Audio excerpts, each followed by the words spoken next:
વારાણસીથી સૌથી મોટા સમાચાર પીએમ મોદીની જીત થઈ છે। સૌથી મોટા સમાચાર આવી રહ્યા છે। વારાણસીથી વડાપ્રધાન નરેન્દ્ર મોદીની જીત થઈ છે। જે આંકડો સામે આવશે હમણાં ટૂંક જ સમયમાં પીએમ મોદીની જીત થઈ છે વારાણસીથી। આ સૌથી મોટા સમાચાર। અને આની સાથે રાજેશજી એક સવાલ મારો એ પણ છે કે લોકપ્રિયતાને લઈને પણ હમણાં જે વાત થઈ હતી કોંગ્રેસ તરફથી, હવે લોકપ્રિયતા અહીંયા ઘટતી હોય એવું તમને લાગે છે? કારણ કે ઉત્તર પ્રદેશના જે પરિણામ આવ્યા સાથે તમે પૂર્વોત્તરના રાજ્યોમાં પણ જો ત્યાં પણ પરિણામ ઘણા જ નીચા છે, એટલે આ બધા પરિણામો પરથી અહીંયા લોકપ્રિયતા ઘટતી હોય અથવા તો મોદીના એક જ ચહેરા ઉપર હવે ઇલેક્શન વારંવાર એકના એક ઇલેક્શન તમે કેટલી વાર લડશો? આ પણ એક સવાલ આવે।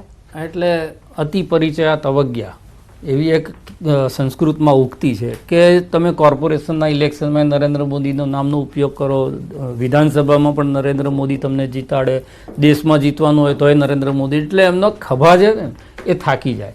બીજી વસ્તુ એ છે કે વારંવાર નરેન્દ્ર મોદી લોકોની વચ્ચે જાય, એના કારણે એમની જે આકર્ષણ હોય એ આકર્ષણ પણ ઘટે।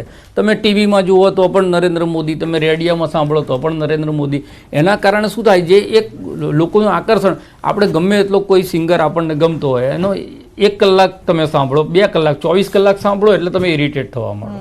એવી રીતે કોઈ સારું પિક્ચર હોય તમે 1-2 વખત જુઓ ત્યાં સુધી તમને ગમે, 10 વખત જુઓ એટલે એ પિક્ચર તમને કંટાળો આપે। એટલે નરેન્દ્ર મોદીના નામનો, નરેન્દ્ર મોદીના વ્યક્તિત્વનો અતિશય ઉપયોગ થઈ ગયો અને એના કારણે આ અતિશય થયું છે એ પણ ક્યાંક ને ક્યાંક લોકપ્રિયતા છે એ ઘટવા માટે કારણભૂત છે। બીજી વસ્તુ એ છે કે જ્યારે સંગઠન નિર્ભર થઈ જાય કોઈ એક વ્યક્તિ માટે, આજે કોઈ ધારાસભ્ય અને અમુક 5 વર્ષ હું કશું કરીશ કે નહીં કરું, સાહેબ આવશે, રોડ શો કરશે ને મને જીતાડી દેશે, તો એના કારણે એની કાર્યક્ષમતા ઉપર પણ અસર પડે। એ જે જવાબદારીપૂર્વક એને કામ કરવું જોઈએ એ કામ એ ના કરે।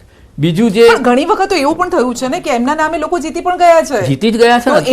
એ પણ રિફ્લેક્શન આપણને જોવા મળે અત્યાર સુધી આજે પણ ગુજરાતની અંદર એમણે જે નવા નામો આપ્યા છે એમાં ઘણા બધા લોકો જે પ્રજા નહીં ઓળખતી હોય એ લોકો જીત્યા છે। તો કારણ કે એ લોકોએ તો દેશમાં કે અને આજે 250 સીટ આવે છે, એમાં હજી હું એવું માનું છું કે 250 સીટની અંદર 175 સીટ આજે પણ નરેન્દ્ર મોદીના નામે જ આવે છે। એટલે નરેન્દ્ર મોદી વાળું ફેક્ટર ના હોત તો આ પરિણામ ક્યાં ગયું હોત? કારણ કે નરેન્દ્રભાઈ પણ જ્યારે પ્રચાર કરતા હતા ત્યારે એ પણ એ જ કહેતા હતા, ભાઈ બટન દબાવજો, વોટ મને મળવાનો છે। એટલે એ એવા પણ ચહેરા હતા જે કદાચ ન જીતી શકે અથવા તો એ ત્યાં સુધી પહોંચી ન શકે, પરંતુ મોદીના નામે જીતી જાય।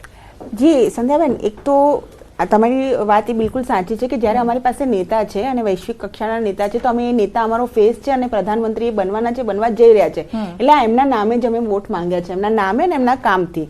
પણ જે બધા કહી રહ્યા છે કે બીજા બધા જે મેમ્બર ઓફ પાર્લામેન્ટ છે કે એમએલએસ છે બધાનું કામ, તો ડેફિનેટલી એ પણ હોવું જ જોઈએ। કારણ કે જો અલ્ટિમેટલી પ્રજાએ જે બી અમારી યોજનાકીય જે મોદી સરકારની ગેરંટી પહોંચી એ જ મતમાં પરિણમી છે। અને ઇટ્સ એલાર્મ, મેં તમને શું કીધું કે એલાર્મ અમારા માટે એટલું જ છે કે સાહેબ જે મહેનત કરી રહ્યા છે એ જ મહેનત બધાએ કરવી પડશે।